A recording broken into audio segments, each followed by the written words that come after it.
Hi, Nilima. It's lovely to see you. I want to begin by asking you to talk about the catalyst or the event in your life that you've identified as a bit of a turning point for you. Thanks, Rose. So great chatting with you. And I guess because it was you saying, let's do this podcast, I kind of went back into my very early days. I'm 54 now, and I went back to the time when I was 18. So the story I remembered, the catalytic event, is I was in the 12th grade, which was considered junior college in St. Xavier's College, Mumbai, which is a very prestigious college of India. It's one of the best colleges, as you know, and you went there as well. And there was something called the Dorab Tata Scholarship, where the Tatas asked all these South Bombay colleges to nominate about six or seven top students to go and be interviewed by the Tata panel and be selected for this scholarship, which was essentially like part mentorship and part funding thing to help in your future studies. It wasn't a large amount of money, but it was a very prestigious thing to be awarded the Dorab Tata scholarship. And so we had gone through a huge round of interviews. And so we were selected from, the big class. There must have been 300 students in my batch alone, and that too only from science. And then there was the arts. And so maybe it was a selection from about 1,000 or 1,200 of us. And then about six or seven of us were shortlisted to go for this interview. So, and it was normally considered a done deal that since the college had already done the hard work of screening, then going to the interview was considered a done deal. Like pretty much everyone Xavier sent would come back with the scholarship. Not getting the scholarship was really not something that happened very much.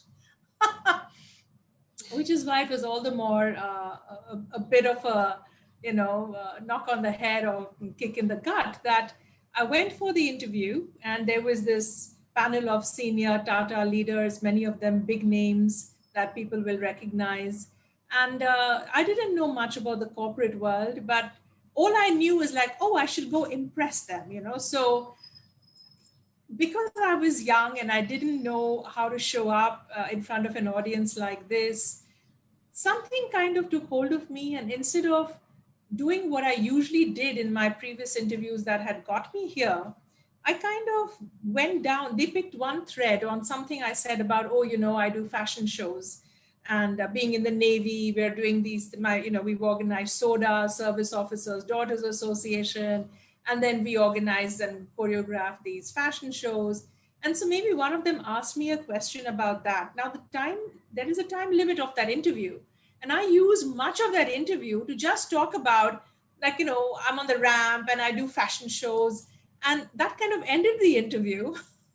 So I came back from there, and then a few days later, they announced the award, and everyone except me got the scholarship. So it was like, what? It was just, and I remember Father John Correa, who was the principal, he even came into our class. He called all the group that had got it, he got them together. And then he said, there are some of you who should have been in this group who are not here, right?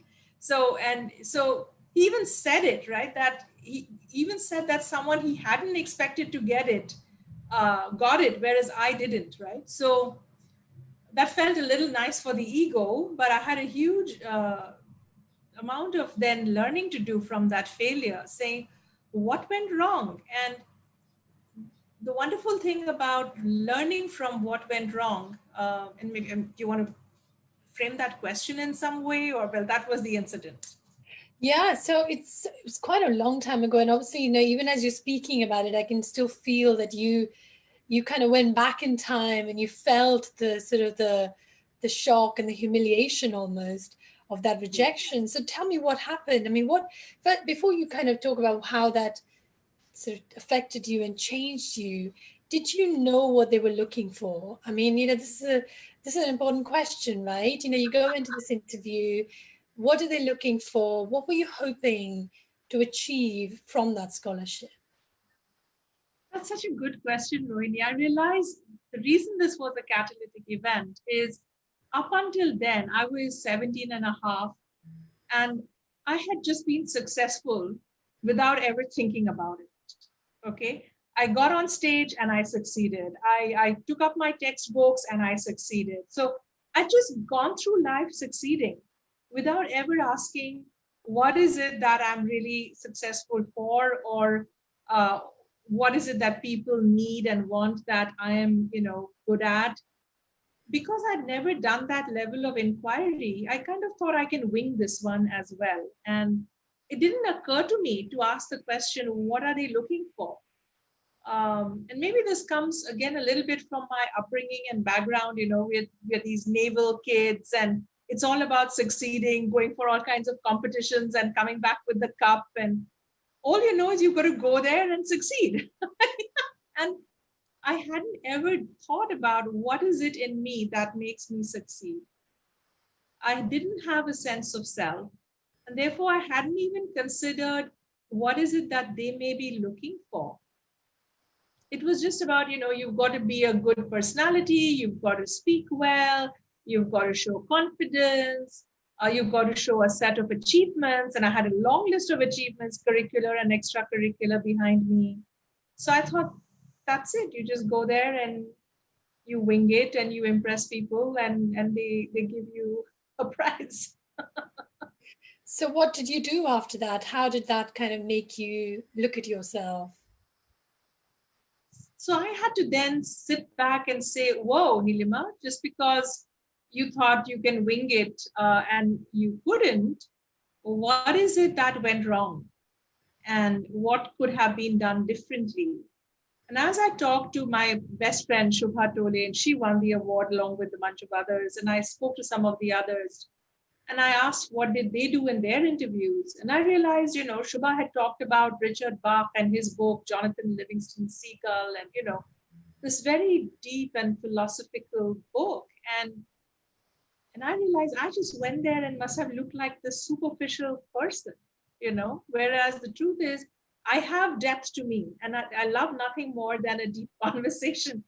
Uh, and and I realized what I should have done is be my true self, be my authentic self, not put on the successful persona that typically impresses people, but to have actually been who I really am. I mean, the fact that I'm a successful person is a sideshow, actually. It's I'm far more interested in who I really am. I get far more out of who I really am than the success and achievements I have. So I And have sorry. go ahead. But I have a question which may sort of sound a little bit, controversial. I mean, from what I remember of you, and we've known each other for many, many years, is that you being on stage and your dance and your multifaceted, talents, I see them as you. So for Yes. you to feel like suddenly that you came to life and you talked about the things that gave you joy, where you really shone, that somehow that made you feel that that wasn't you, that was you being superficial. There's perhaps a flaw in the way maybe society looks at what depth is and what somebody's true self is. What would you say to that? I think that's a great insight, Aro, because the truth is, when I'm on stage and I dance, I am at my mystical best. I'm in my purest essence. So you're so right. But when that gets seen as a measure of success, and then it's considered an achievement, and it's the way others perceive you and put you on a pedestal, and then I kind of went into that interview speaking to that successful self rather than the core self. I mean, I could have talked about being on stage and what does that do to me as a dancer, right? who do I become when I dance? I could have talked about that inner experience, but I didn't. I ended up talking about it being successful, I right? see. That's the difference. Yeah. And of course, you were only 17, 18, obviously at the age of 54 now, you can look back and you can sort of dissect that whole event. So you came away feeling a little bit maybe that you misjudged the mood of that moment. And so what happened after that? I guess, again, because I am something of an achiever, and maybe this comes from our upbringing and my mom having such ambition for her two daughters, that failure is not something you want to repeat. And so I was very clear, I need to make meaning, I need to make sense of this failure, and I need to learn from it and turn it into some sort of a growth opportunity, so that I will not let that happen again. So one of the things I learned from that failure is to never repeat the same mistake twice. It was such a big failure for me personally that I said, whoa, I'll not let this happen again. And same with any other failure, that, it's okay to fail, but then to use that failure to learn and grow, and make sure you don't fail that same failure again. Don't Mm. make the same mistake again, because then it's on you, right? Then you haven't leveraged and mined the message, the wisdom, the lesson, the learning. So that's what I did. I literally dissected that whole thing at the tender age of 18 to say, how should I be showing up in interviews? What is my best foot forward that is authentic to who I am? So that, and for that, I need to know who I am and not what the world says I am, right? So up until then, I had had a sense of, I didn't have a sense of self, interestingly. It's because I had got by with others' definition of who I am, and it had worked. I had not had to do the discovery of who does Nilima think she is, right? I went by my mom's sense of what achievement means, or what, society's sense of what achievement means. Coming first in class was achievement. And I just went, put my head down and got on with achieving all those things that I thought I need to do to show up in the world. But this failure was a wonderful thing, because I had to say, hey, just because I failed, does that make me a failure? Or who am I when when I don't achieve these so-called external criteria of success? Am I worthy in any way? Do I have a sense of self-worth in any way? So that journey to discovering who I am and how to be more authentic began because of this failure. So in terms of your maybe, academic choices that you made or your career choices, did they in any way become influenced by what happened to you? Or did you already know what you were going to do and did you stick to that path or what happened?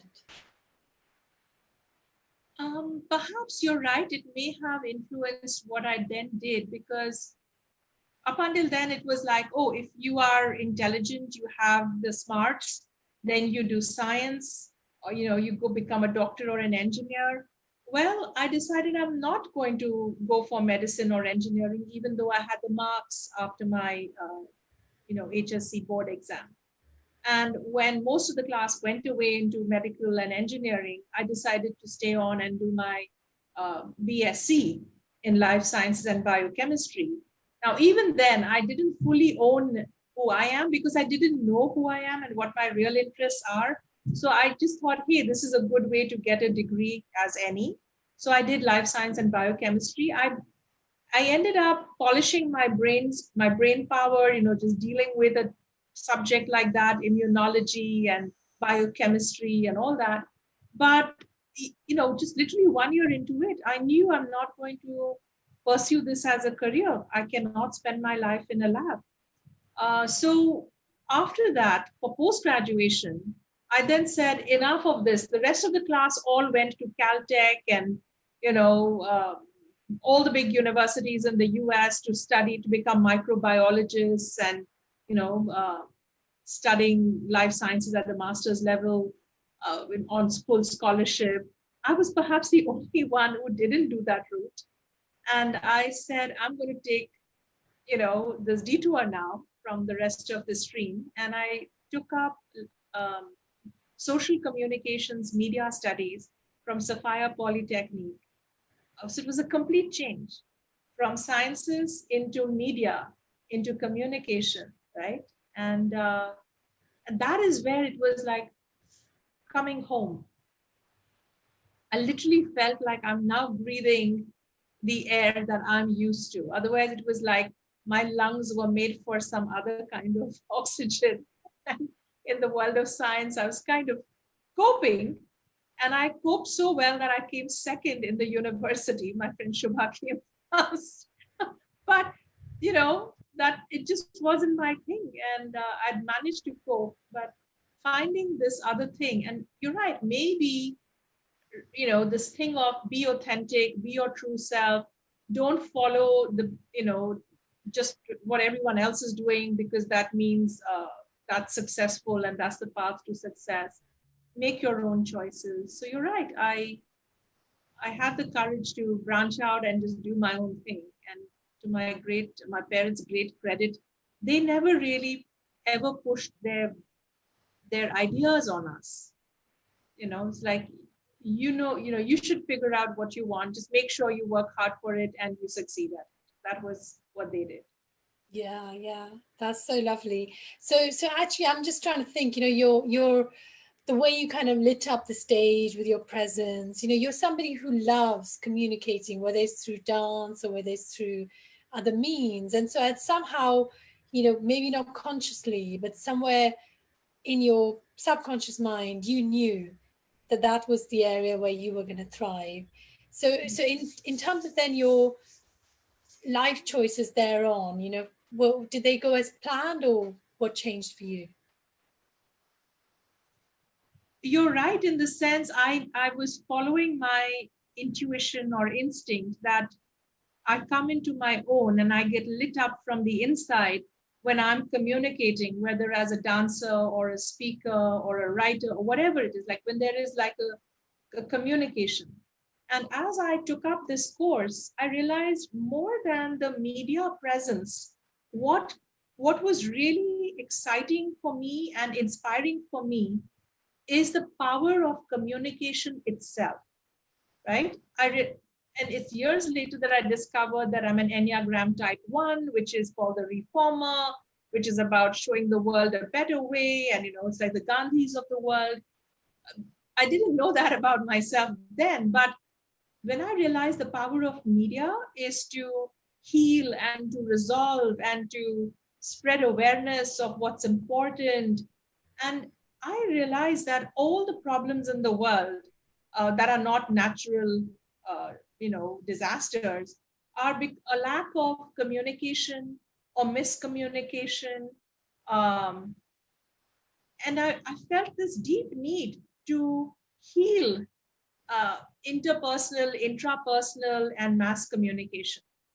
Saying if people learn how to communicate, learn how to talk to each other, then we will not have the conflicts that we have in the world, right? So even when I think of mass media, and maybe this is where mentors play such a big role. Jaru Mullah, who was the head of the SEM department, the course that I was taking, she would come into class and she would just fire us up with saying, you privileged young girls, you come in your fancy cars and you live in your Malabar Hill apartments, and but you are here to be communicators. She would look down on any of us who went and did the usual mainstream jobs. Okay, she was something of a socialist from her own wonderful home that she lived in, and she would say to us, saying, social communications, right? Go out there and heal society in some way. Help fix the problems of society in some way. Use the power of your media, your writing, your speaking, your films. They are powerful ways to change thoughts and behaviors. and so use media to do that. And so that's what I got really inspired by, saying I'm going to do my course in public relations. I specialized in that. I wanted to go into the corporate world, but in PR it was basically saying do good, be seen as doing good, and be known as doing good. So the fact that you don't go out there and spin a false story, that first you have to do good, but then, if you have to build a brand and the power of leveraging the brand, you have to then be seen as doing good and be known as doing good. But then you're doing it in a ethical way. You're doing it from a place that is authentic and genuine, and you're not just spin doctoring something.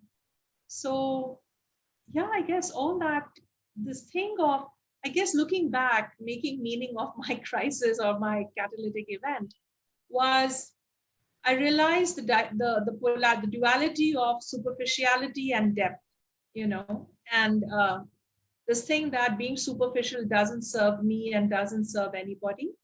And even if I am in the public eye and I'm going to do something that feels like it's about the persona, to make sure it's always backed up by the depths of your own truth, you know. And when I put those two together is when magic has happened. Mm. So give us an example of when, the first time you were able to kind of connect those two things and create something even better. Um, it began perhaps with my first job, when I joined Windsor Manor. As they kind of created a job for me because they didn't have the role that I was capable of doing. So Nakulanan, who is now the MD of Welcome Group and ITC Hotels, he was the general manager of Windsor Manor at that time. And he saw my CV and we had an interview, and they didn't have a role for a PR person. But I said, hey, I can do all these things for you, internal PR and external PR. And then he said, okay, it's a bit of a,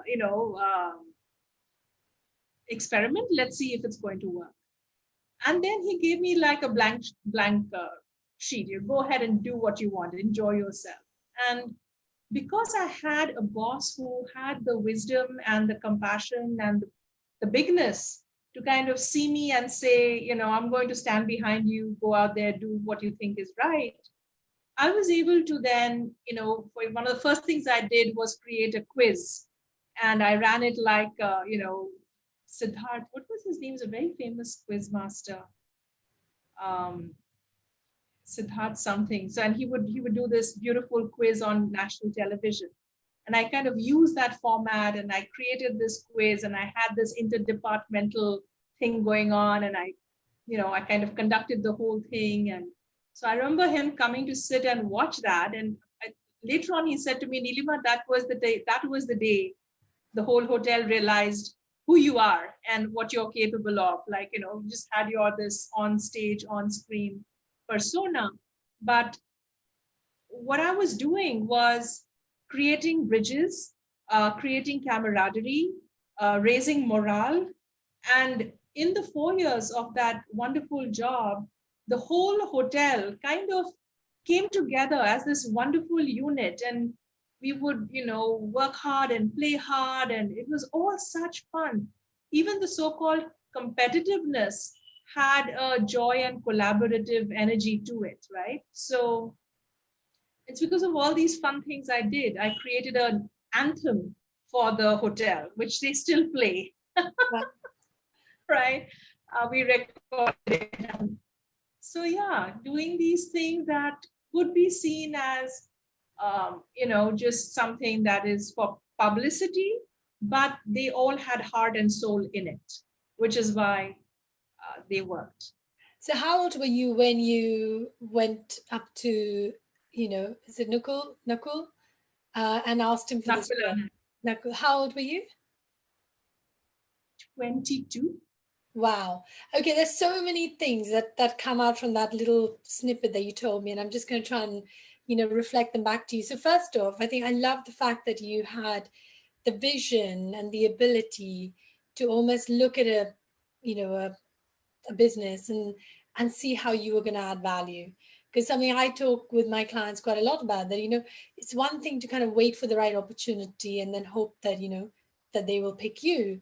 It's another thing to create your own opportunities by almost in your head painting a picture of a job that you can do really well. So you did that at the age of 22. That's amazing.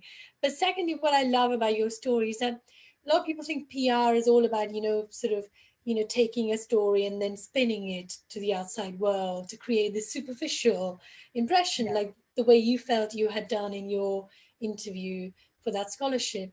But actually, what you're telling us is that what you did was far more valuable, that you brought in a way for people inside the business to communicate with each other, to get to know each other, and to resonate with the common thread that Yeah. held them together. And that's something that so many businesses miss, don't they? Because they're so busy trying to create this superficial persona of, doing good and doing well, etc. Yeah. So you did that, and at such a young age. I mean, that's amazing. I love that. Yeah, it was such a high to have begun my career with that sort of an experience. Kind of spoiled me for some of my knocks later on, because I was spoiled with this great boss and this wonderful team of people. It was an age of innocence, and it was such fun, such fun. Later on, of course, as you grow higher in PR, you can't just be doing internal PR. You also have to focus on media relations. And as I grew in my role, and my job with ESPN Star Sports, looking after corporate communications for 25 countries across Asia Pacific, at a time when sport was, satellite TV was just coming into Asia, and it was a bit of a cowboys market. And so, buying in millions these sport properties and that becoming a story. And my heart was just not in it. And I so much more enjoyed the internal communications, which is, I realized looking back, that's who I am and that's what I do best. It's not the external stuff, which is schmoozing with the journalists and trying to, uh, you know, massage the story. Yeah. And in all of this, because I know having known you for so many years, that you know, you moved across the world quite a lot with, your husband Vijay's career, which involved him moving countries quite a lot. And despite that, you were able to keep your career going in some shape or form.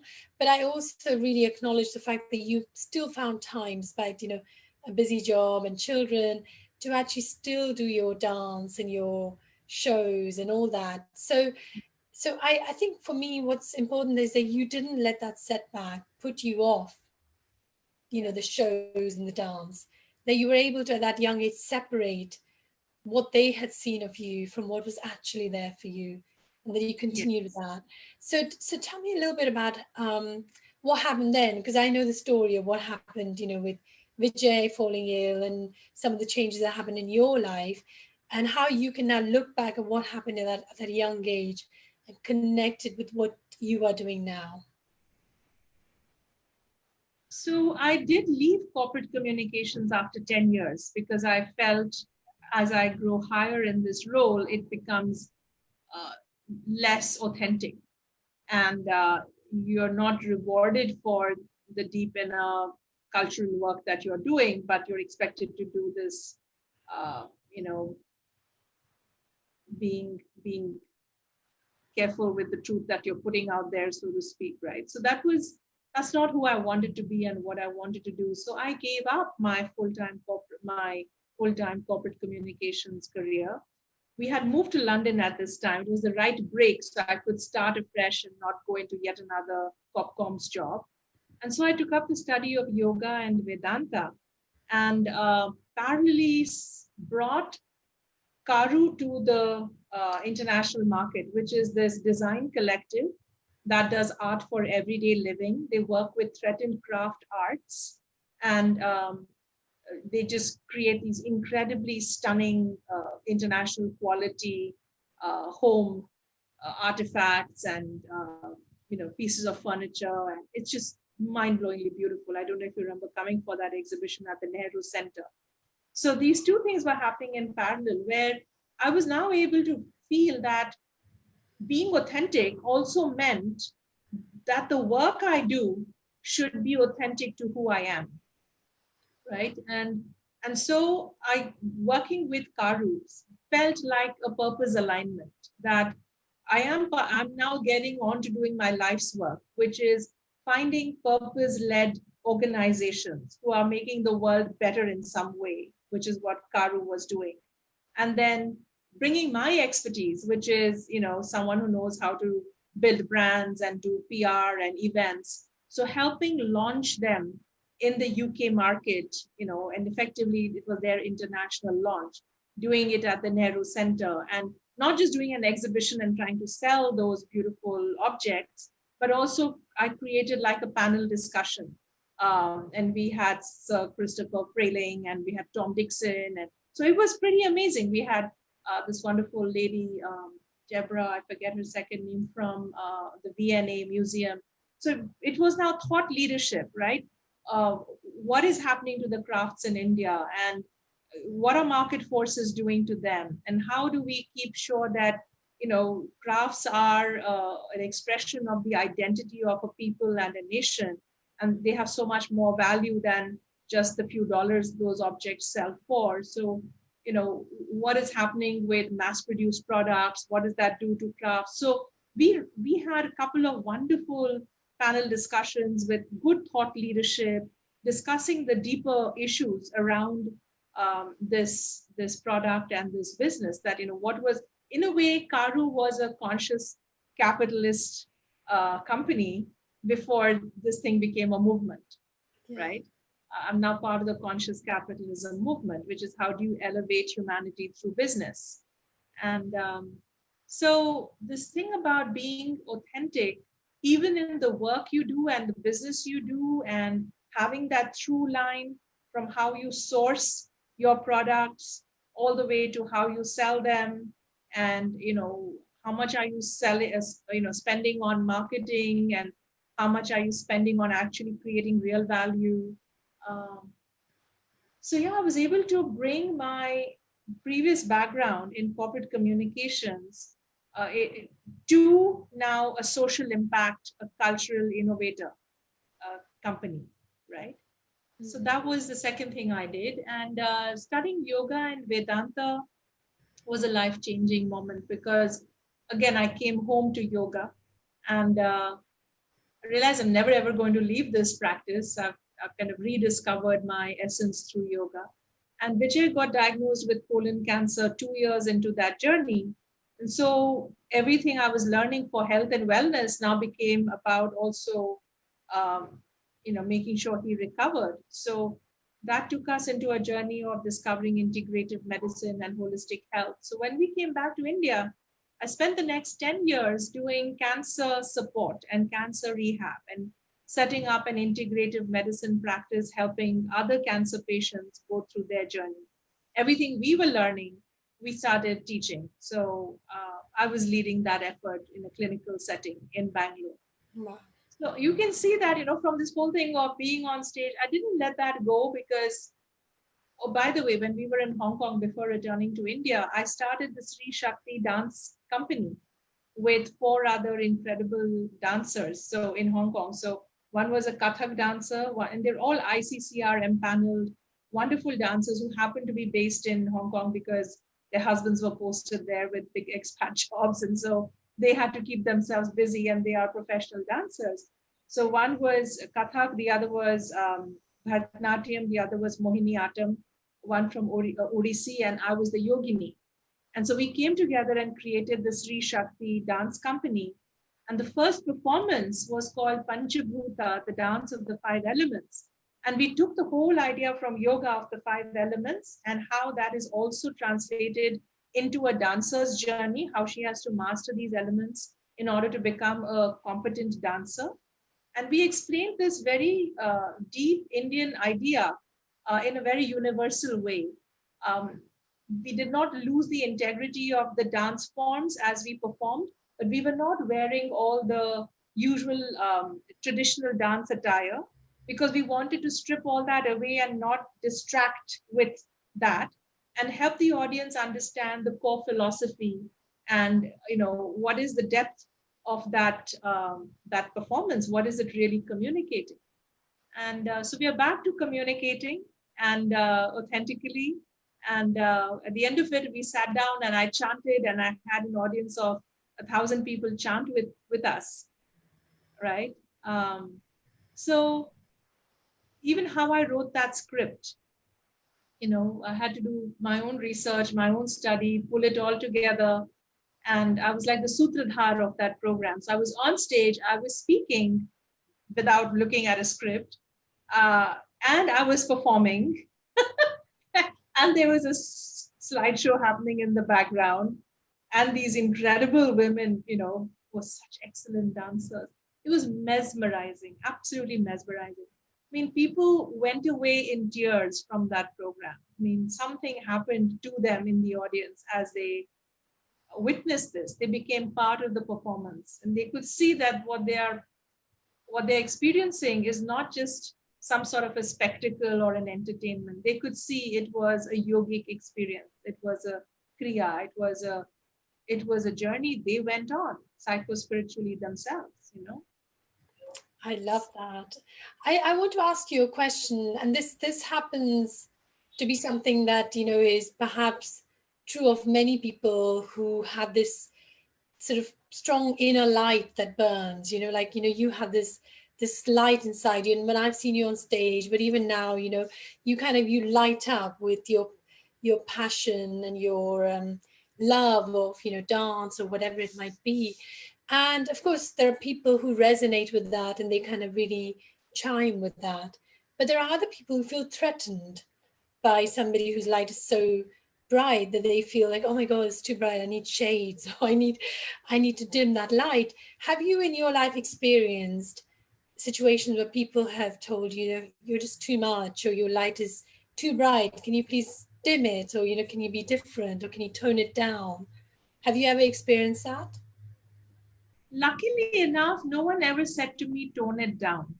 But I would experience projections, right, of envy once in a while, with God's grace, not too much of it. Um, and so I learned to be more sensitive to who's on the other side receiving this stuff. And then I chose to moderate it, Yeah. right? I chose to not overwhelm someone with it if Yes. I thought they are going to be overwhelmed, right? Um, Yeah. and I've had to learn how to also create healthy boundaries and not let people keep projecting on me because it's their stuff. They need to own it. And I'm not going to play small just because they're feeling insecure, because playing small doesn't serve anybody, right? The world needs all our uh, genius and our talents and our gifts. So, yeah, I'm glad that no one ever told me I'm too much. If anything, I have felt I'm too much when I can feel like, whoa, maybe people are not ready for this. So then I have learned to moderate it. And then I make sure I go and express it in other ways, right? That is such a powerful lesson to teach yourself, isn't it? And has your yoga practice helped you to do that? The kind of the almost instinctive, connection with people and their ability to deal with a certain level of light or energy. And I'm also thinking, your reaction to that knockback when you were 17 was your first glimpse of you realizing maybe it was just the wrong kind of light, that the ecosystem needed a different kind of setting for my light. A different part of me needed to be shown to them for them to see who I really am. That's so interesting. And I want to ask you just quickly, and I don't want to dwell too much on it because I know you've written quite a lot about this. Vijay's cancer diagnosis, and you as his kind of main carer. And I've had on my podcast, a couple of people who have themselves been survivors of cancer, and so I've kind of heard it from their point of view, and they've all said just how important having the right people by their side was in their recovery. And you are obviously on the other side of that. You were effectively the wind beneath his wings. But as a carer, you must also have found it extremely hard and very isolating at times. Can you talk a little bit about that and how you dealt with it? So as we talk about the oxygen mask, right, I very quickly realized that if I have to help him and help my family, I have to be strong and resilient. So I have to put my oxygen mask on first and not feel ashamed of it, or not apologize for that. And when we returned to India to start our own consultancy called Roots and Wings, and doing the cancer coaching, as Vijay was slowly recovering his health and reorienting his sense of self and his life, he went through a kind of post-traumatic stress.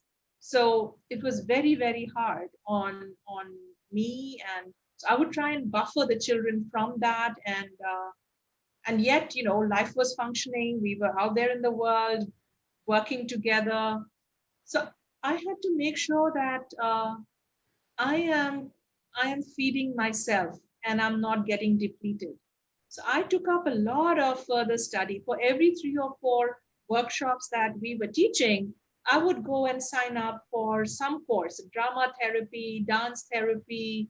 um, I did all kinds of amazing things, energy medicine, EFT, hypnotherapy.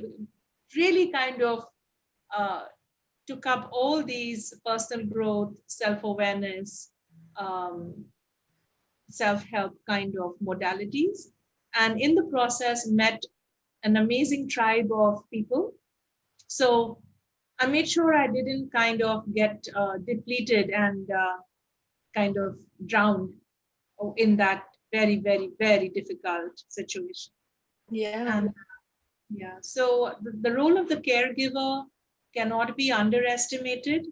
Um, they have to look after themselves, they have to do self care unapologetically, and there should be help for them. There should be support groups for them. They need to go find their circle where they can tank up and replenish. So you learned all these things, you experienced all these different various forms of therapy, and you did that really for yourself to begin with. But Yes. now that, touch wood, Vijay is so much better, and you've kind of all, both of you moved on and you're doing different things. Tell me a little bit about how you've pulled all that experience and learning to now help others.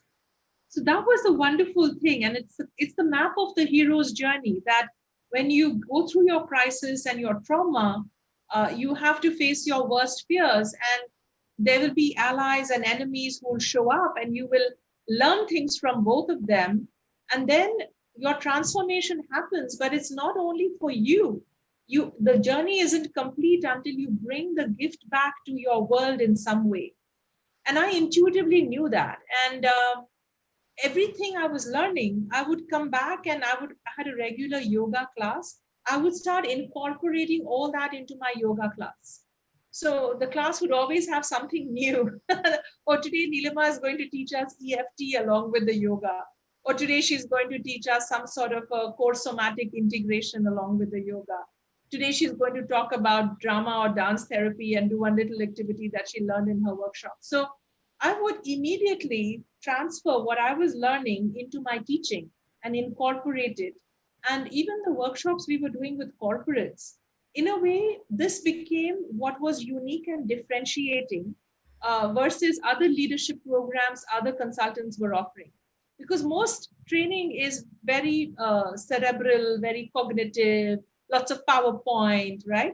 Whereas our programs, I would be bringing in all this stuff, getting them to lie down and roll on the floor and, get into the water and do stuff there, or teaching them how to give each other different kinds of Chinese massages, and, doing the dance of the 5 elements. And, these programs that we started doing became transformative because of the modalities I started putting in that I was learning from therapy.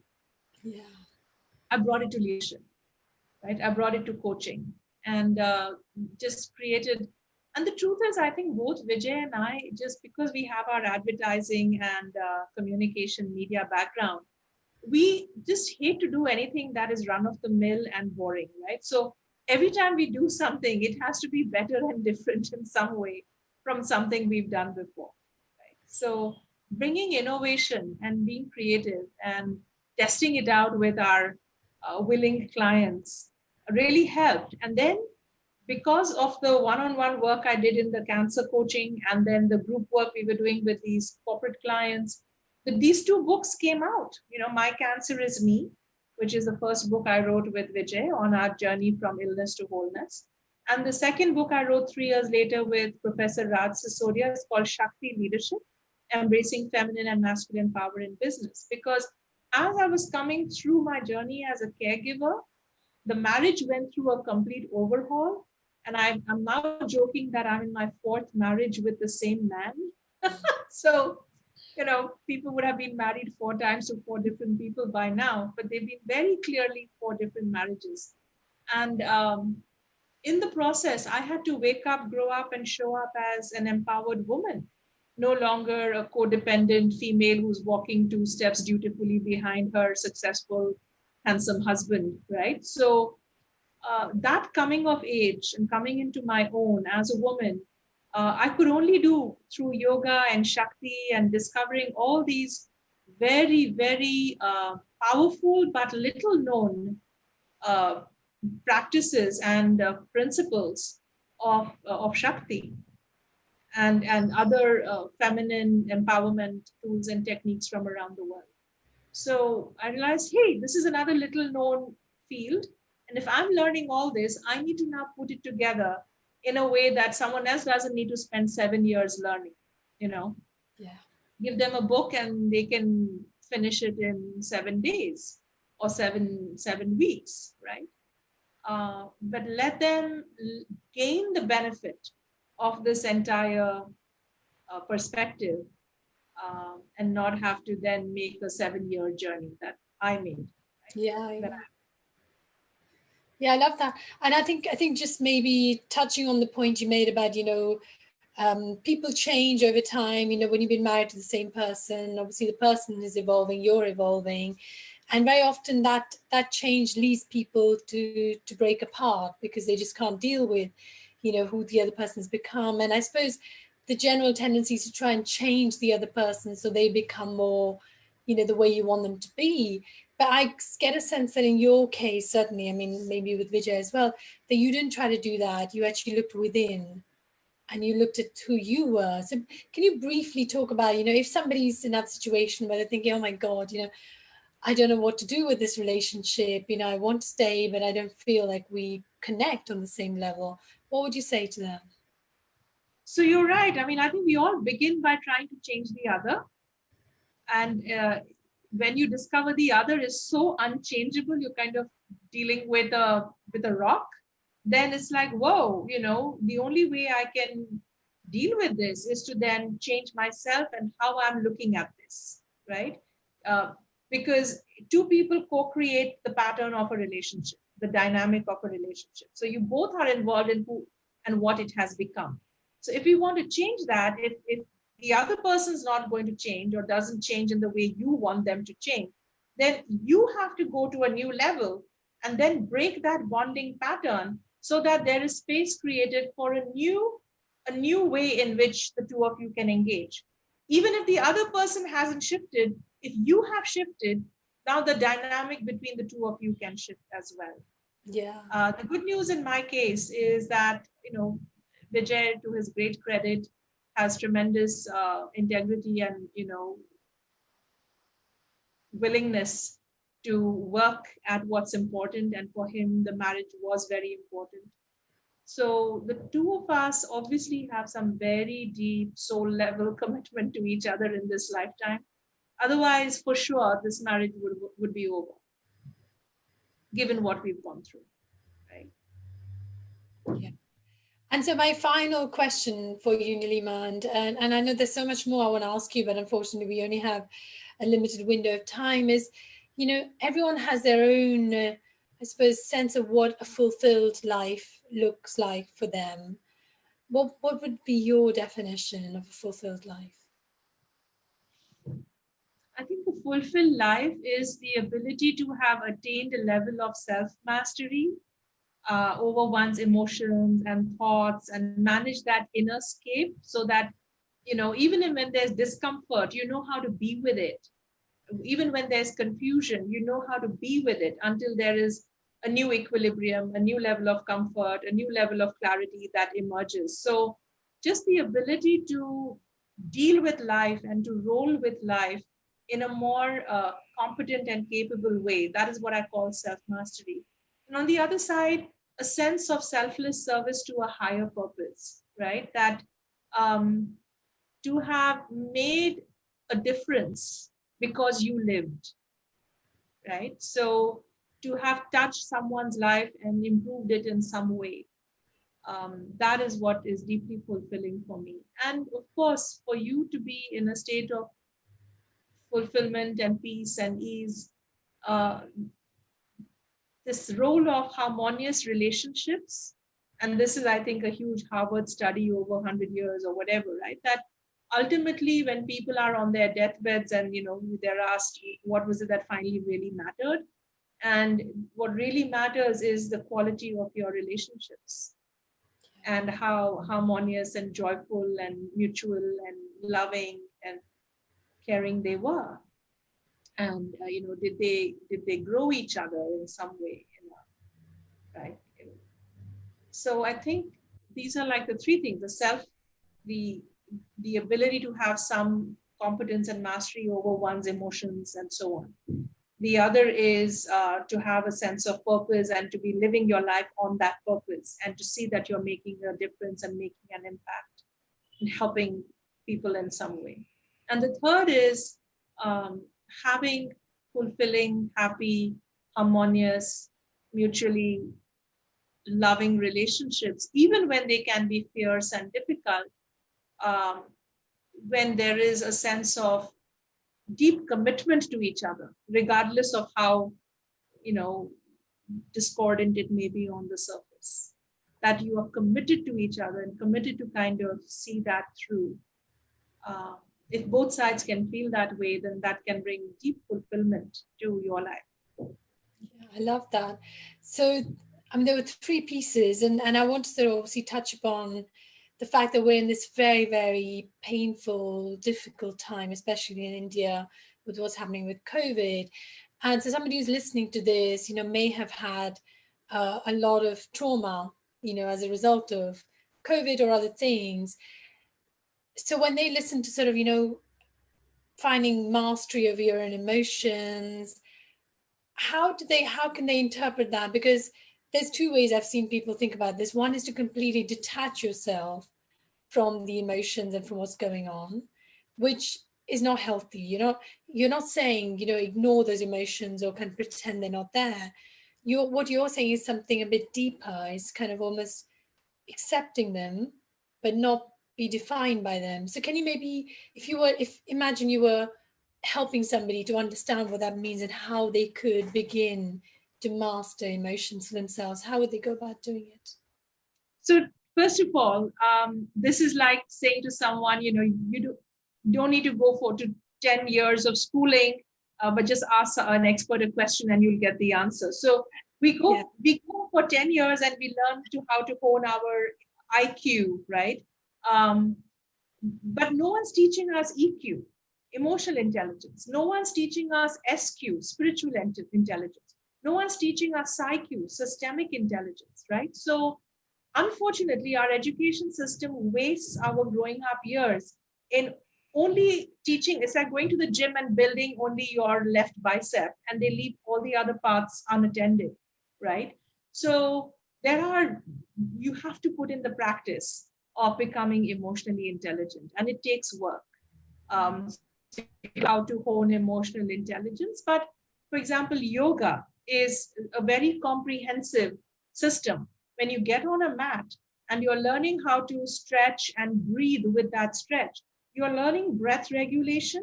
And when you learn to regulate your breath, you also learn to regulate your emotions, because emotion, energy and motion. So how you breathe is also how you move emotions through yourself, Yeah. right? And so learning breath control and learning how to deepen your breath when you're feeling stressed, learning how to get present back into your body, anchoring yourself and getting grounded. There are many, many tools and techniques on how to master your emotions. And it's like a subject you have to study and get good at, same as maths or English or physics or chemistry. But a good It's starting place would be just breath and becoming aware of your breath, and just how it affects. I find that when I'm anxious, I actually stop breathing. Suddenly I realize yeah, my breathing becomes very shallow, my voice becomes very sort of raspy. And so I think it's awareness of how your body's yeah, responding to emotions, isn't it? yeah. Also, awareness of your emotions. So the ability to step back and presence that feeling that as it rises. And so one beautiful, activity is called the emotional weather. So look at yourself as, the sun, but it's the clouds that come and go, right? So to be able to look back on the day and say, oh, I was feeling in the morning, I felt great, but then by the late morning, this happened and I was feeling envy. And then by the evening, I was feeling downright depressed because of A, B, and C, right? So then just seeing that, like the clouds come and go in the sky, but the sky is always there, you begin to see that your emotions came and went through that whole day, and you are not your emotions. So the ability to step back from your emotions and not get hooked by them and triggered by them and go down a rabbit hole with them. So just these things of learning to pause and step back and observe your emotions as they rise and not necessarily get triggered by them. Like the weather, they will pass. Like the breath, they will go. Next breath can come in, which is a better, easier breath. So there are tons of wonderful techniques.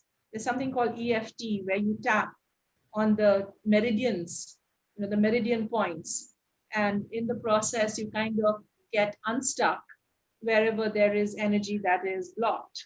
Yes. And you're making certain affirmations. So affirmations are also very powerful.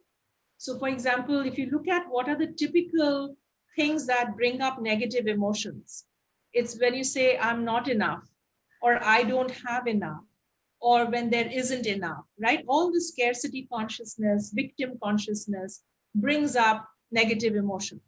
So if you flip it and you say things like, I am enough, I have enough, and there is enough for all, right? All I need is within me. All I need comes to me. All I need flows through me. I have nothing to defend. I have nothing to promote. I have nothing to fear. I am here now, right? So these are very carefully curated affirmations that act like antidotes to our negative thoughts, beliefs, and emotions. So working with affirmations is again a very powerful technique to master emotions.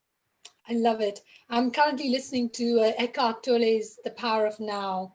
And it's such a, I mean, I listened to it a couple of years ago and now I'm listening to it again. I'm like, I don't remember any of this. So it's quite funny that when the time is right, these things just sink in much more powerfully. Nilima, thank you so very much. I really enjoyed this conversation. There's so much more that we can talk about, but we'll probably have to wait for another time to do that. So thank you and look after yourself. Thank you, Ro. Always a delight.